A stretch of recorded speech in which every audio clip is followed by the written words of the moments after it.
Morning and welcome to the Arizona White Mountain Podcast Community Shout. We're hanging out here in the studio, and yes, we're full on fall now, so having fun and enjoying things and having a little bit calmer pace around here. Still can't turn left, but you know, whatever. Hey, got with me this morning, we've got Sue Campbell with Solterra, and we've got Peggy Cunningham with Summit Healthcare.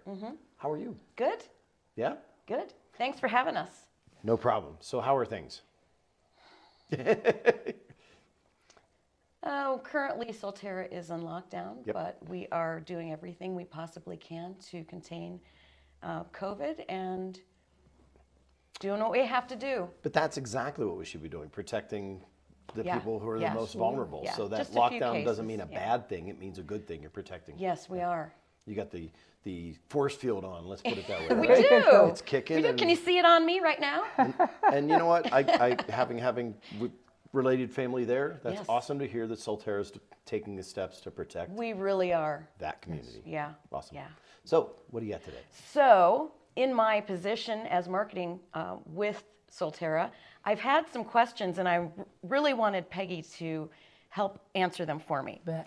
One is, what is a power of attorney? When do you need it?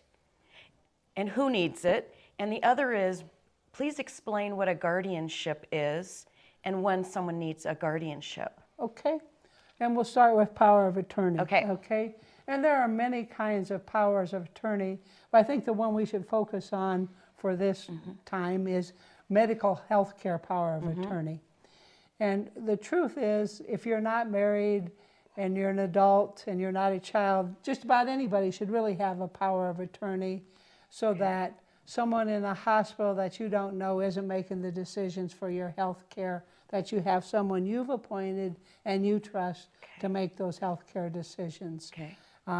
If you're married, your spouse has that right, whether you like it or not, okay? They still have that right to make those decisions. I think the one thing about Arizona power of attorney that's important is that you have to have a special power of attorney designated for mental health care purposes. So we can't take someone who just has a power of attorney unless they have that designation for a power of attorney. And you mean in your geriatric behavioral Well, that's a fun word. Health units. Unit. Yes. So, so to come to have someone admitted to our unit who doesn't want to come, you'd have to have that health care power of attorney, and you get that by filing papers with the county attorney in the county where you live. Here it would be in Holbrook. And the form is very self-explanatory. There's a little box you check to make somebody mental health care power of attorney, and that can be, so that will give you the ability when someone's a danger to themselves, a danger to others, or their thinking is so confused they may put themselves in jeopardy, then you can file for that power of attorney. Okay. Now, lots of people get to the hospital and not taking care of that.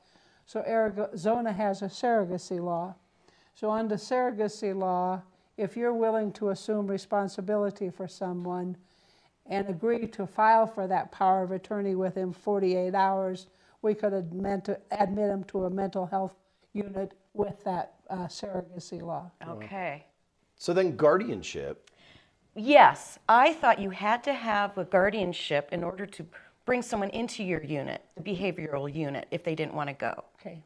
That guardianship serves a whole different purpose. Okay. And in the state of Arizona, most guardianships actually say that you cannot admit someone to a level 1 behavioral health unit. So you got to really be careful if you're filing for guardianship, because you can get it clarified, but you have to specifically ask the judge to have that designation that you can make decisions for behavioral health purposes, particularly admitting them to a level 1 facility. Wow. Guardianship gives you the right to make decisions about where they live, make sure they have the clothing and the food they need. You have the power over everything. You may or may not have the power over their money. That's another thing that has to be designated in a guardianship. Lots of times a court will appoint an independent fiduciary. Yes. And that's really to protect somebody's funds. I lived in Nevada, and all the guardians ran off with people's money, and then they went to jail. So this is a good law that we have protecting people's funds, although they can appoint the guardian in some cases to be the fiduciary, but that requires a whole different set of court hearings for that to happen. Yes. So am I hearing the power of attorney is the way to go?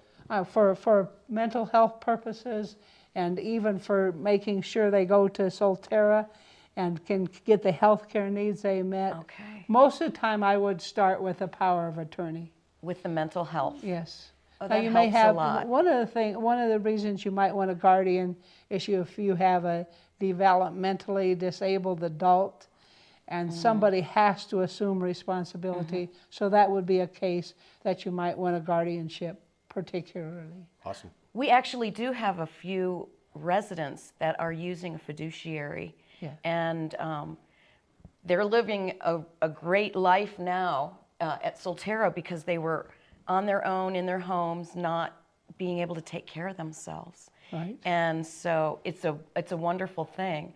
But now I really appreciate that. Now I can inform prospects that it's the power of attorney with the mental health. Yes.